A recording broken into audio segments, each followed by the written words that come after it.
রাতের আকাশটা বেশ সুন্দর মেঘাচ্ছন্ন, কিন্তু ঝলমলে। কিন্তু আরিয়ানের বুকের উথাল পাতাল মহাসাগরের ঢেউ কি কেউ বুঝতে পারছে? আসলেই না। কারণ আরিয়ান হাসি ঠাট্টায় বন্ধুদের সঙ্গে আনন্দে দিন কাটাচ্ছে। মহাসমুদ্রের পাশে বসে আছে আরিয়ান তার বন্ধুদের নিয়ে। মোবাইল হাতে নিয়ে কি একটা যেন বারবার দেখছে, আবার নামিয়ে রাখছে। আরিশা কি একটাবারও বার্তা পাঠায়নি কেমন আছি?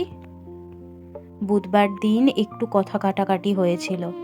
আরিয়ান বলেছিল, তুমি কেন বারবার আমায় জ্বালা পোড়াতন করো? ব্যস্ত আছি বললে বুঝো না? তুমি কেন বুঝো না?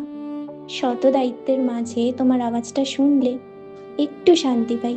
এরপর থেকে কথা বলা হয়নি। আরিশা সবসময়ই এমন, একটু চুপচাপ থাকতে ভালোবাসে।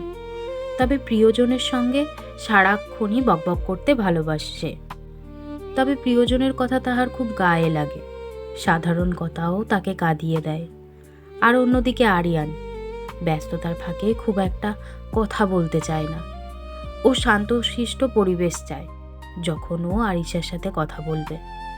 আজ সন্ধ্যা হয়ে আসলো, আরিয়ানের ছুটির দিন।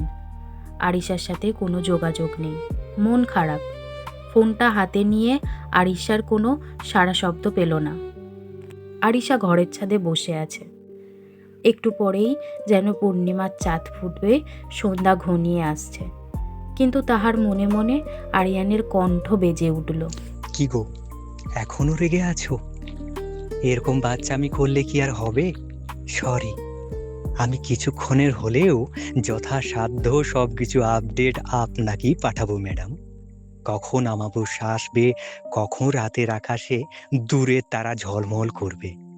এবার বলছি, ওই দেখো দূর আকাশেছে পূর্ণিমার আলো ফুটছে, একটু হাসি দাও। এইসব ভাবতে ভাবতেই হঠাৎ নোটিফিকেশনের আওয়াজে ধ্যান ভাঙল আরিশার।